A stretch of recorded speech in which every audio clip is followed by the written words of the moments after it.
So the biggest project on Solana just set the tone in the Solana NFT market moving forward. And rumors are that the biggest marketplace on Solana is not far behind doing the exact same thing. You read the title, it's because we're going to zero. This might be the biggest change that we've had in our space in a very long time. This is going to completely change the NFT space that we've grown to know and love over the past year and a half, and not exactly in a good way. There will be some benefits to all these changes, but what I want to do in a video like this today, it's going to be a little bit different style. It's not as upbeat. It's not as fast paced. It's more of a conversation laying out all the information that's been brought forward. I mean, you can already tell it's a little bit different vibe to this video. Like, I would not be breaking out this hat if it wasn't. I just want to have a conversation on this topic of 0% royalties. I found some of the best thought leaders on Solana, and a lot of people have some very strong opinions, and so do I. Let's talk about how the future of our NFT space just changed for good and probably not for the better. So we just got a tweet yesterday from Frank and the DeGods team, and the tweet reads 0% royalties. We are updating DeGods, tubes, and Utes all to 0% royalties. We still believe that royalties are an incredible use case of NFTs. We will continue to support creators that want to find solutions to enforce royalties. The important part at the bottom right here is we believe this is the best decision for our business at this time. It's about time we take a new approach. Following up on that tweet, they tweeted, as this tweet goes live, the metadata for the DeGods collection royalties are being updated from 9.99% to 0%.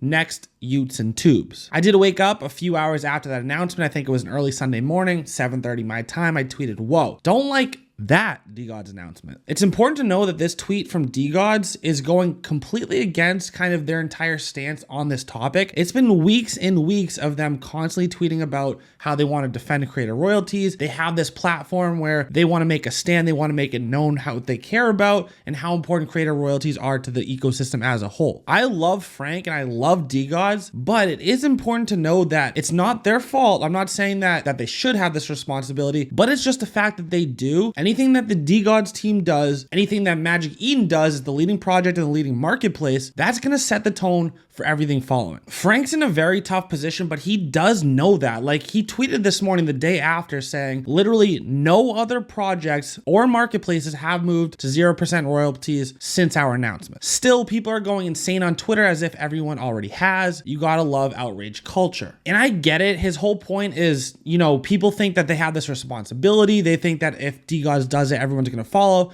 And he's saying, hey, look, nobody's done that yet, which is fair, but it's also been less than 24 hours and the market will respond. Like, him saying this is basically trying to be like, oh, you know, we're not going to change anything. It's just us. But he does know better, I think. I love Frank. He's one of the smartest people in this space. He knows that's not the case. Other projects are going to almost have to follow suit. People are going to say, if teams like DeGods are at 0%, why is this new mint asking for 6% royalties? Not going to make it. I'm not going to mint that. Let's talk about our leading Solana NFT marketplace, Magic Eden. They have been dominant over this last year, constantly seeing 90+% of market share. But that all changed this weekend. Let's go over to the main homie EasyEatsBodega's. This tweet shows that market share for Magic Eden just dipped below 50% for the first time in 2022. And then one of the big guns, Solstice, tweeted, are we going full circle? Is this going to come all the way back to us going back to Solanart? So I've seen that a lot of thought leaders that I really respect have strong opinions on this topic, and they've been vocal. Let's hear from some of the smartest people in our space. Let's read what's going on Twitter. Let's just see everybody's opinion. I think the way that a lot of these people are framing this conversation have pointed out a lot of the pros and a lot of the cons and do a better job of just me saying it. So let's have my opinion, but let's focus on some of the smartest people we know and show you how they feel. So what does going zero royalty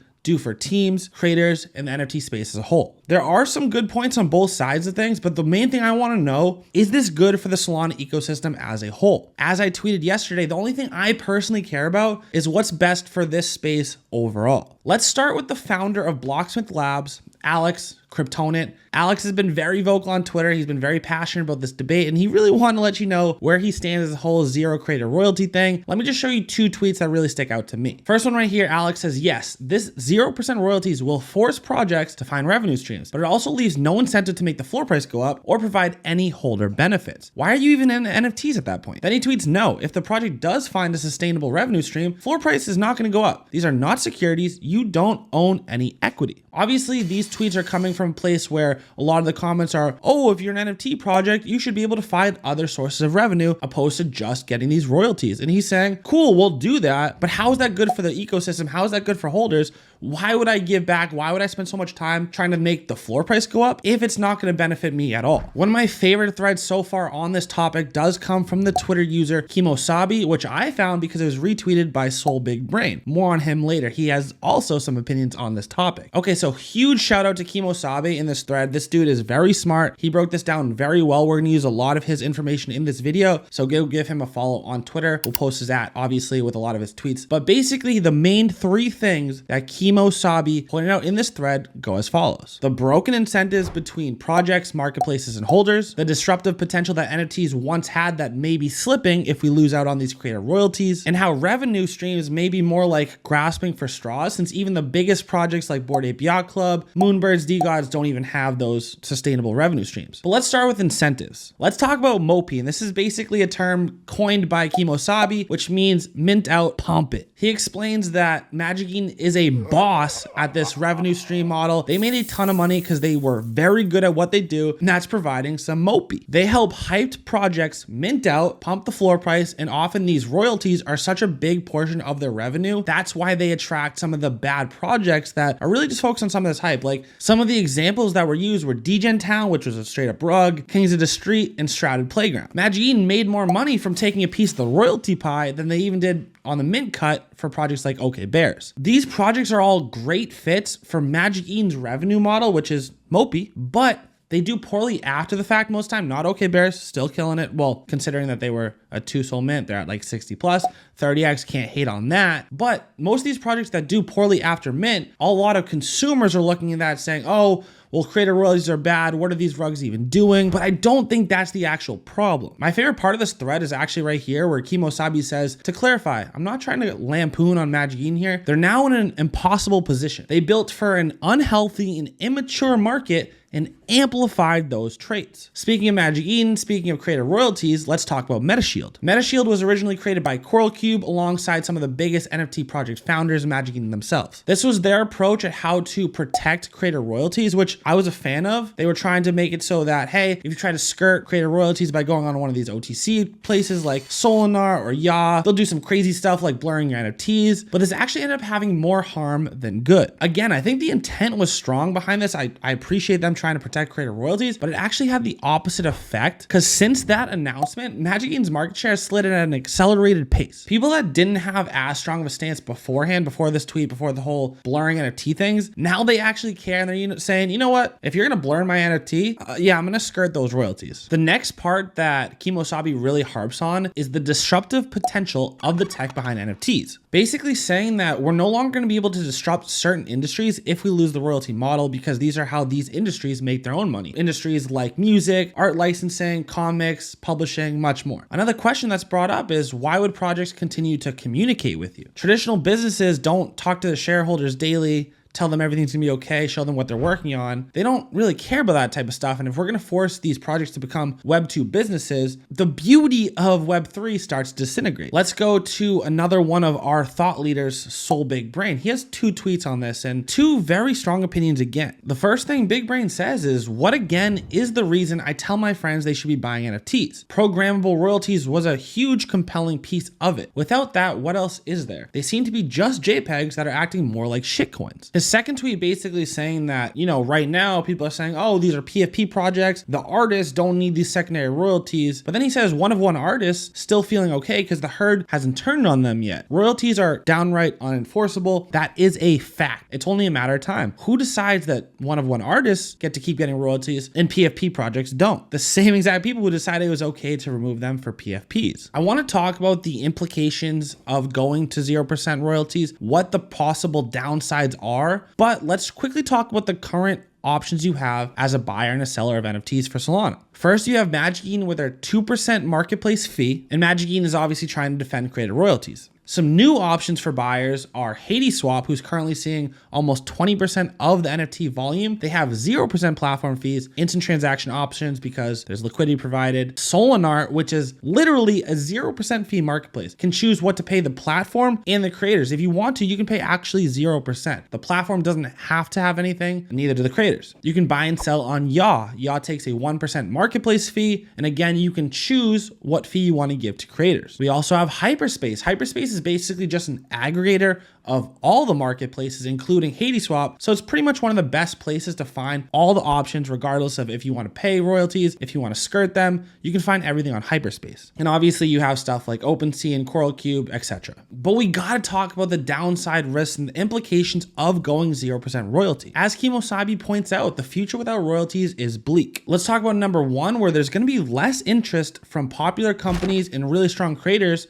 to join the space. Like, where's the upside of leaving traditional Web 2 world to dive into Web 3? We're 100% going to start seeing higher priced mints, because if they're not going to be making as much money on secondary fees, they're going to have to take more money up front. It's not going to be slow rugs. These are going to be immediate rugs. If they're a rug pull, like, why wait? If you're not going to get money on the back end, just delete the Twitter, delete the Discord. There's going to be more microtransactions. You might have to pay to stake. You might have to pay to unstake, pay to reveal. You're basically minting an NFT project twice at that point. One of the biggest things that we're going to lose is free mints and airdrops. Let me explain why. I'm a huge fan of the airdrop meta. I think it is one of the greatest ways that we have seen to incentivize or align creators and holders. This is really a way for both sides to benefit. So many projects drop these free NFTs as airdrops because they made so much money on secondary fees. Like, one of the main ones that come to mind, right, if I want to give you an example, is Cats on Crack with milk bottles. It's free. It was a free airdrop. Immediately you could sell them for 6, 7, 8 SOL. So as a holder, you're like, dope, I got something for free. I can sell it for 8 SOL. I can still hold my cat.